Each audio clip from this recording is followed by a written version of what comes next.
Assalamualaikum warahmatullahi wabarakatuh. Kami, mahasiswa Institut Agama Islam Negeri Syekh Nurjati Cirebon, Fakultas Ekonomi dan Bisnis Islam, Prodi Ekonomi Syariah semester 3. Kami dari kelompok 1 yang terdiri dari 3 anggota kelompok yang sudah bekerja sama untuk menyelesaikan tugas kali ini yang berjudul Prinsip-Prinsip Ekonomi Islam. Sebelum masuk ke pembahasan lebih lanjut, izinkanlah kami untuk memperkenalkan terlebih dahulu.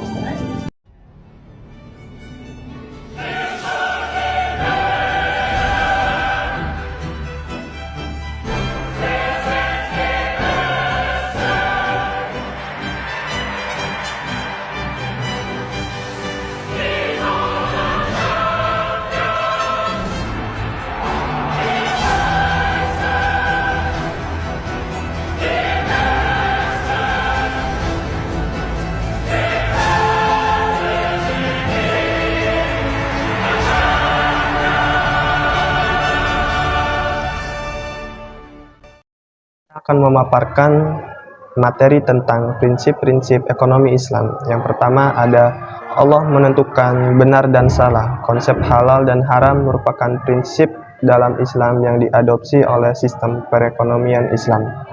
Allah Subhanahu wa Ta'ala memiliki prerogatif untuk menetapkan suatu yang halal dan haram. Bahkan langit dan bumi beserta isinya merupakan hak miliknya. Hanya Allah Subhanahu wa Ta'ala yang berhak menentukan benar dan salah, sehingga manusia tidak berhak untuk menetapkan atas sesuatu benar dan salah. Tidak selainnya, batasan antara yang halal dan yang haram dalam wilayah ekonomi telah ditetapkan dan diperkenankan manusia untuk mengkonsumsi atau mempergunakan halal serta menghindari apapun yang telah diharamkan. Yang kedua, ada prinsip penggunaan. Allah Subhanahu wa Ta'ala menciptakan alam semesta beserta isinya diperuntukkan kepada manusia untuk dimanfaatkan dan digunakan seluruh penciptaannya dengan sederhana dan tidak berlebihan. Manusia diberi kebebasan untuk menikmati semua karunia Allah dengan ketentuan memperhatikan aspek halal dan haram, serta menetapkan sikap pertengahan dan kehati-hatian. Yang ketiga, ada prinsip pertengahan. Ekonomi Islam menyeimbangkan antara kepentingan pribadi dan kemaslahatan masyarakat. Posisi ekonomi Islam berada di antara aliran individualis kapital dan aliran sosialis atau komunis. Aliran individualis melihat bahwa hak kepentingan atas individu bersifat absolut dan tidak diperkenankan siapapun untuk mengintervensinya. Sedangkan aliran sosialis menyatakan bahwa kepentingan bersama menjadi hal yang utama di bawah dominasi negara dan mengesampingkan hak individu. Yang keempat, ada prinsip kebebasan ekonomi. Kebebasan ekonomi Islam yang terikat merupakan tiang dalam ekonomi Islam. Artinya, individu yang melakukan kegiatan ekonomi Islam tidak memiliki sistem kebebasan yang mutlak, tetapi kebebasan yang mutlak tersebut terikat dengan batasan-batasan nilai yang dianut oleh Islam. Manusia diberikan kebebasan berbuat dalam aktivitas ekonomi, namun rambu-rambu syariat penting untuk diperhatikan agar kebebasan tidak terbatas dalam ekonomi dalam ketentuan Islam. Dengan demikian, batasan yang diberikan hadis Al-Quran merupakan kebebasan perekonomian Islam. Prinsip ekonomi yang kedua yaitu keadilan dalam Kamus Besar Bahasa Indonesia yang berarti sama berat, tidak berat sebelah, tidak memihak, dan keadilan yang bersifat perbuatan, perlakuan, dan sebagainya yang adil. Keadilan adalah penilaian dan memberikan kepada siapapun sesuai dengan apa yang menjadi haknya. Yang pertama yaitu keadilan dalam produksi. Kaum muslim dilarang untuk berbuat kecurangan dalam mencari harta dan kekayaan. Maka setiap orang diwajibkan oleh Islam untuk bekerja keras berdasarkan kadar usaha dan kemampuan yang dimiliki oleh kesejahteraan hidupnya.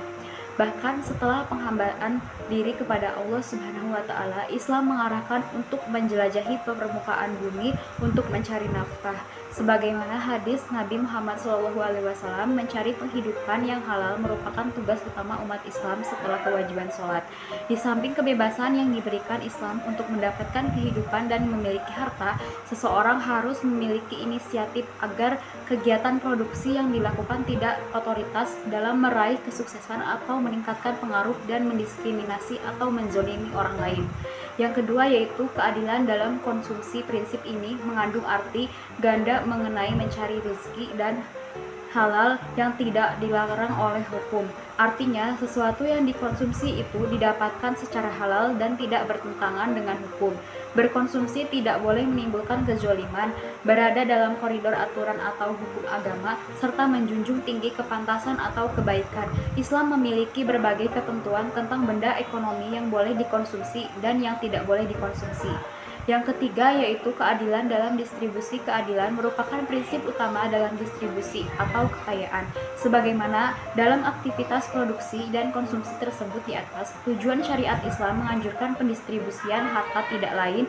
Yang pertama yaitu agar kekayaan tidak tertimbun pada segolongan kecil masyarakat tetapi selalu berputar di kehidupan masyarakat luas. Yang kedua yaitu faktor produksi di tengah masyarakat. Diperlukan adanya pembagian secara adil dalam kemakmuran negara dan masyarakat.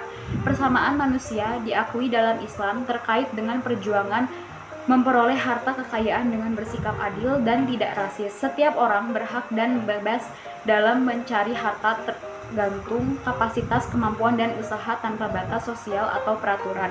Oleh karena itu, tujuan Islam yang utama adalah menghilangkan perlakuan diskriminatif dengan membuka peluang bagi siapapun dari latar belakang yang beragam untuk melakukan kegiatan ekonomi.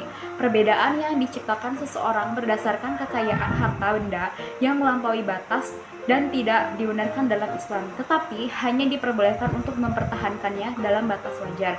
Sehingga Islam mengontrol pertumbuhan harta kekayaan pada setiap individu guna mencegah terjadinya penimbunan harta kekayaan dan menganjurkan untuk membelanjakan harta tersebut untuk kemaslahatan umat. Selanjutnya adalah pengertian riba. Secara bahasa, riba artinya tambahan atau berarti tumbuh dan membesar. Riba adalah melebihkan keuntungan dari salah satu pihak dalam transaksi jual beli atau pertukaran barang yang sejenis tanpa memberikan imbalan terhadap kelebihan itu, atau pembayaran hutang yang harus dilunasi oleh yang berhutang lebih besar daripada jumlah peminjamannya sebagai imbalan terhadap tenggang waktu yang telah lewat. Secara terminologi fikih, tambahan khusus yang dimiliki salah satu dari dua pihak yang terlibat transaksi tanpa ada imbalan tertentu. Yang kedua adalah macam-macam riba. Pada umumnya, para ulama membagi riba menjadi dua, yaitu riba nasiah dan riba fad. Yang pertama adalah riba nasiah. Riba nasiah merupakan tambahan pokok pinjaman yang diisyaratkan dan diambil oleh pemberi pinjaman yang berhutang sebagai kompensasi atas tanggungan pinjaman yang diberikan tersebut. Yang kedua, riba fad merupakan yang sejenis yang disertai tambahan baik berupa uang maupun berupa makanan. Istilah dari riba fad diambil dari kata al-fad, artinya tambahan dari salah satu jenis barang yang dipertukar dalam proses transaksi. Di dalam keharamannya, syariat telah menetapkan dalam 6 hal terhadap barang ini, yaitu emas, perak, gandum putih, gandum merah, kurma, dan garam. Jika dari 6 jenis barang tersebut ditransaksikan secara sejenis disertai tambahan, maka hukumnya haram. Yang ketiga adalah hikmah pelarangan riba.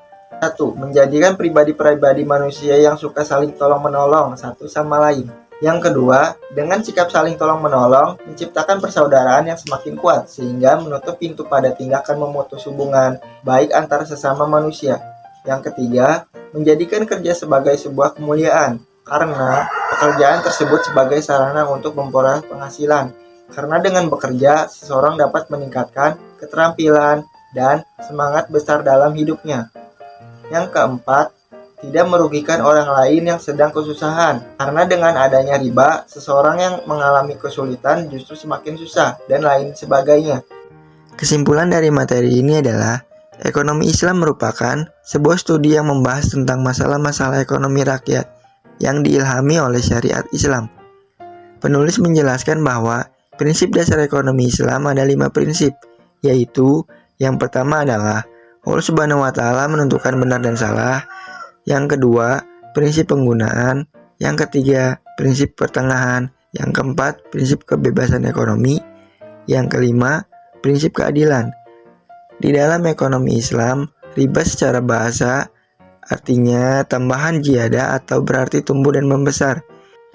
Riba adalah melebihkan keuntungan dari salah satu pihak dalam transaksi jual beli atau pertukaran barang yang sejenis. Dalam ekonomi Islam, penggunaan riba dilarang karena dapat merugikan orang lain. Riba dibagi menjadi dua, yaitu riba nasiah, artinya tambahan pokok pinjaman yang diisyaratkan dan diambil oleh pemberi pinjaman dari yang berhutang sebagai kompensasi atas tangguhan pinjaman yang diberikan tersebut. Kemudian yang kedua, riba fad, artinya sejenis yang disertai tambahan baik berupa uang maupun berupa makanan. Sekian materi dari kelompok kami. Terima kasih yang sudah menonton dari awal sampai berakhirnya video ini. Semoga video ini bermanfaat untuk kita semua.